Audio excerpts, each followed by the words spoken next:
En el nombre del Padre, y del Hijo, y del Espíritu Santo. Amén. 27 de noviembre del 2025. Queridos hermanos, el Señor comparte con nosotros una pena íntima, un dolor suyo. Que nuestra atención, por no decir nuestra espiritualidad, se detiene tal vez en tantas cosas bellas que Él ha dado a su Iglesia, como son las fiestas litúrgicas, los lugares santos, las apariciones, los ritos y modos de las ceremonias, los cantos, etc., sin tener en cuenta la finalidad de cada cosa. Todas esas cosas son medios que deberían llevarnos al orden, a nuestro puesto y a la finalidad de todo, que es el cumplimiento de su reino. De todo se habla menos que de su reino. El pasado domingo hemos celebrado la fiesta de Cristo, Rey del Universo. Y si se nombra, se piensa más o menos a cómo son los reyes de este mundo, sentados en su trono, con vestiduras suntuosas y joyas, de fiesta en fiesta, servidos por sus cortesanos. Para ellos no hay sufrimientos, no comparten los problemas, las fatigas, las cruces de sus pueblos. Todo lo contrario de nuestro verdadero Rey, que al encarnarse ha concebido en él a todas las almas, en primer lugar la de su Madre Inmaculada, así como la de Adán y de cada ser humano. Jesús ha formado en sí, en su humanidad, la vida entera de cada uno de nosotros, como debía de ser y como, por el contrario, nosotros la hemos deformado. Por eso ha llevado todos los pecados del mundo, como si fueran suyos, y ha podido sustituir la vida de cada uno con su vida. En Él ha preparado nuestra existencia y nuestra vida, nuestra creación y nuestra redención. Nos ha llevado en Él y eso es su reino. Por eso dice, lo leemos en un capítulo del volumen 15 de Luisa Picarreta, y cuando queriendo interrogarme a mí también, Pilato me preguntó, ¿tú eres el rey? ¿Y cuál es tu reino? Yo quise dar otra sublime lección diciendo, rey soy yo. Y quería decir, pero ¿sabes tú cuál es mi reino? Mi reino son mis dolores, mi sangre, mis virtudes. Eso es el verdadero reino, que no fuera de mí, sino dentro de mí poseo. Lo que se posee fuera no es verdadero reino, ni dominio seguro, porque lo que no está en el hombre puede serle quitado, usurpado, y se verá obligado a dejarlo, pero lo que está dentro nadie podrá quitárselo, el dominio será eterno dentro de él. Las características de mi reino son mis llagas, las espinas, la cruz, en que no hago como los otros reyes que hacen vivir a sus pueblos fuera de ellos, mal seguros, y si se da el caso, en ayunas. Yo no, llamo a mis pueblos a vivir en las estancias de mis llagas, fortificados y defendidos por mis dolores, apagada su sed con mi sangre, saciados con mis carnes. Solo eso es el verdadero reinar. Todos los otros reinos son reinos de esclavitud, de peligros y de muerte. En mi reino está la verdadera vida. Cuántas enseñanzas sublimes, cuántos misterios profundos en mis palabras. Cada alma debería decirse a sí misma en las penas y en los dolores, en las humillaciones y en los abandonos de todos, al practicar las verdaderas virtudes.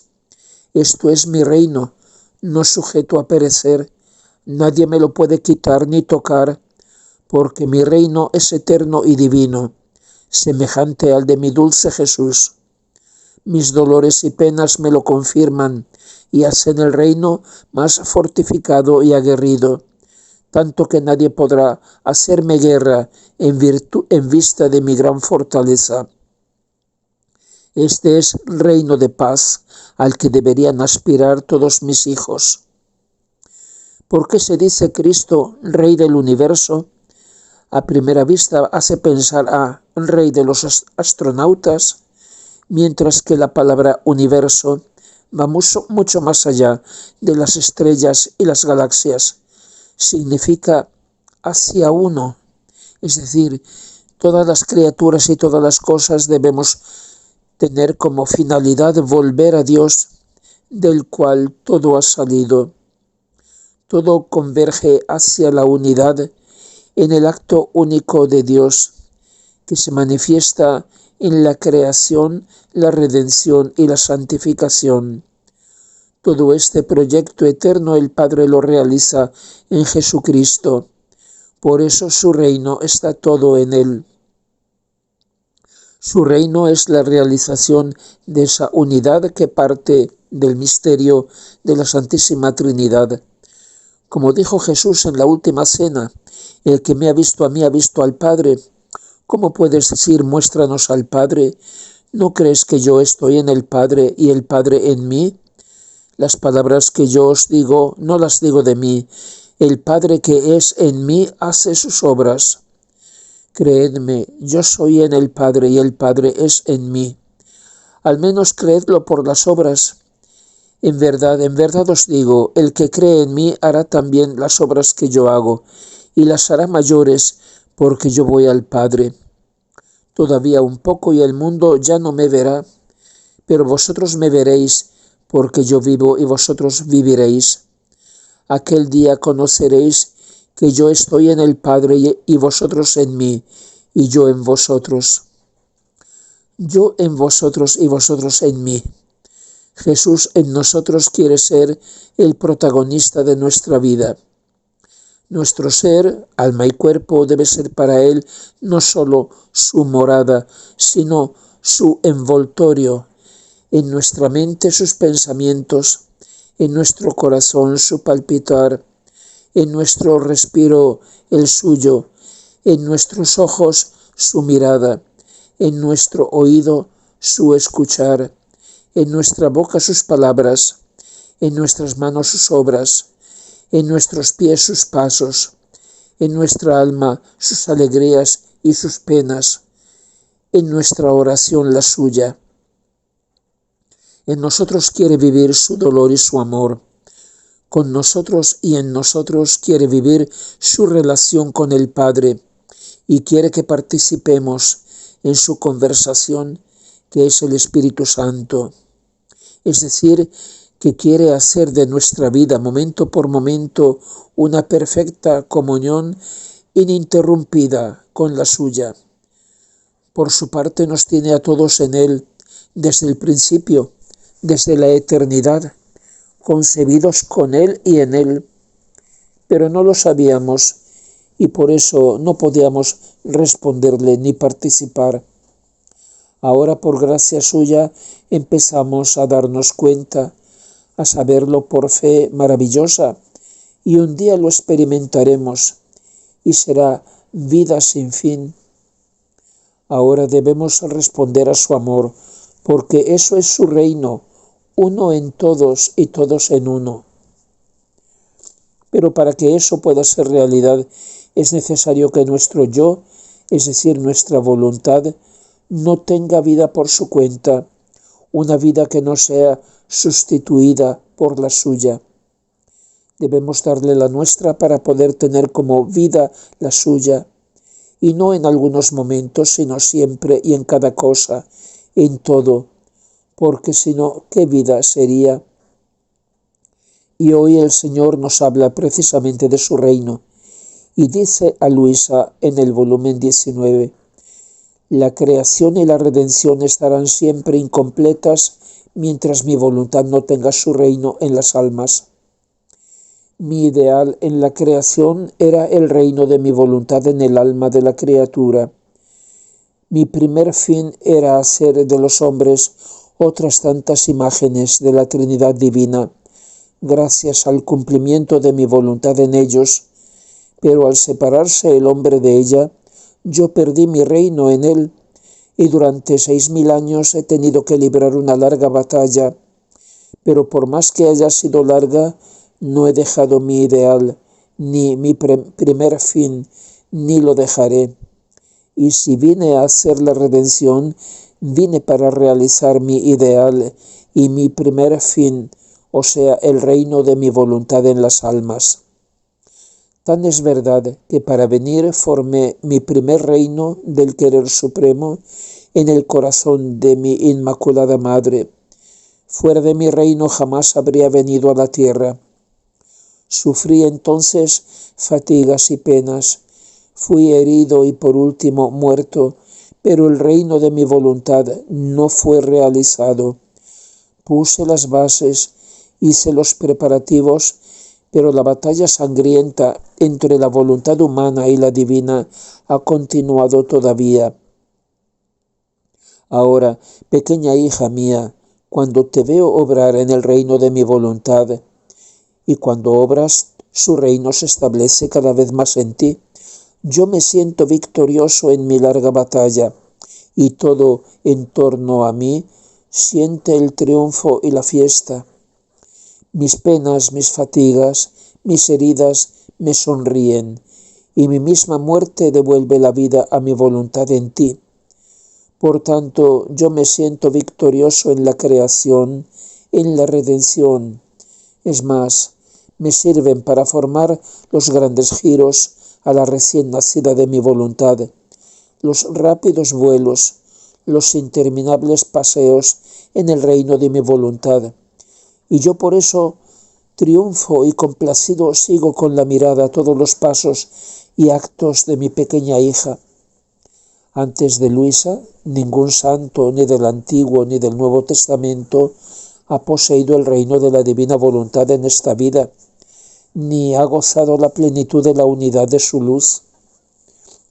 De lo contrario, Jesús lo habría hecho saber, pero todos se han santificado con los reflejos de su luz, la han amado y poseído en la medida que la han conocido. Y sin embargo ha sido la cosa menos conocida. El mismo Jesús poco habló de ella, contentándose entonces con hacer los preparativos y formar los medios para lograr a su tiempo la finalidad que es su reino. Sin todos los conocimientos y manifestaciones que ha dado solamente a Luisa, no es posible poseer este reino de la divina voluntad. Se detendrían solamente en el reino de la redención. Todo el bien parte del conocimiento. Y dice el Señor: hija mía, sin embargo, es verdad que hasta ahora ninguno ha poseído el reino de mi voluntad, ni ha gozado toda la plenitud de la unidad de la luz que ésta contiene. Si eso hubiera sido, siendo lo que más me interesa, lo que más me glorifica y que nada menos pondrá a salvo todos los derechos divinos y completará la obra de la creación y redención, y no solo, sino que dará a la criatura el bien más grande que puede haber en el cielo y en la tierra, yo habría hecho de forma que lo habría hecho conocer. Como he hecho conocer tantas virtudes y maravillas de mis santos, habría hecho conocer a quien hubiese poseído el reino de mi voluntad, que tanto me interesa, para transmitirlo a los demás, imitando a aquel que lo hubiera poseído. Ahora, los santos del Antiguo Testamento se hallaban en las mismas condiciones de Adán, a quien le faltaba el divino reparador, que mientras debía reunir la voluntad humana y la divina, debía pagar de un modo divino las deudas del hombre culpable. Sin embargo, tanto los santos antiguos como los modernos han tomado de mi voluntad por cuanto han conocido. Todo debía estar lleno de los conocimientos acerca de mi voluntad, y si no es así, significa que el reino de mi voluntad no es conocido, por lo tanto no es poseído. ¿Me sabrías decir, tal vez tú, algún santo que haya dicho que poseía este reino y la unidad de la luz del querer supremo? Desde luego que no. El reino de la divina voluntad fue formado en la santísima humanidad de Jesús, que lo ha formado en él para darlo a las criaturas, pero aun sintiendo por tantos siglos ese inmenso deseo, exigencia de su amor. Ha tenido que contentarse sin poder siquiera manifestarlo, viendo que las criaturas no tenían las disposiciones y todavía no habían tomado todos los bienes del reino de la redención. Dice: hija mía, la perfecta gloria y el honor completo a mi voluntad lo dio mi humanidad. Fue precisamente en mi interior, en el centro de este corazón, donde formé el reino del querer supremo. Y como el hombre lo había perdido, sin esperanza de poderlo adquirir, mi humanidad lo adquirió de nuevo, con penas íntimas e inauditas, dándole todos los honores debidos y la gloria que le debía, que le había negado la criatura, para darlo de nuevo a ella. Así que el reino de mi voluntad fue formado en mi humanidad. Por eso todo lo que se ha formado en ella y salía de ella llevaba la firma del fiat. Cada pensamiento mío, cada mirada, respiro, latido, cada gota de mi sangre, todo tenía la firma del fiat de mi reino supremo. Ahora, en el girar de los siglos, yo miraba a quien había de encomendar este reino, y he estado como una madre encinta que grita, que sufre en las ansias de querer dar a luz y no puede. Pobre madre, cuánto sufre, porque no puede gozar el fruto de sus entrañas, y mucho más que habiendo madurado ese parto y no saliendo, su existencia está siempre en peligro. Más que madre encinta he estado por tantos siglos. Cuánto he sufrido, cuánta ha sido mi angustia al ver en peligro los intereses de mi gloria, tanto de la creación como de la redención. Mucho más que ese reino lo tenía como en secreto y oculto en mi corazón, sin tener siquiera el desahogo de manifestarlo.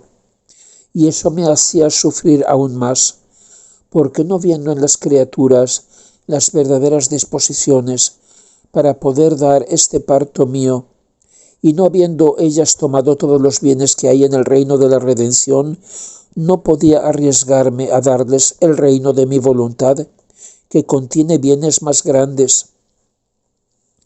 Ese dolor de su santísima humanidad son los dolores de parto que dice San Pablo a los Gálatas: hijitos míos, que de nuevo doy a luz en el dolor hasta que Cristo esté formado en vosotros. Son los actuales dolores de la mujer vestida de sol, que leemos en el capítulo 12 del Apocalipsis, que representa a la Santa Iglesia, el cuerpo místico de Cristo, y dice: estaba encinta y gritaba por los dolores y las ansias del parto. Ella dio a luz un hijo varón destinado a gobernar todas las naciones con cetro de hierro. Es Cristo Rey en su segunda venida gloriosa. Gloria al Padre y al Hijo y al Espíritu Santo, como era en el principio, ahora y siempre, y por los siglos de los siglos. Amén.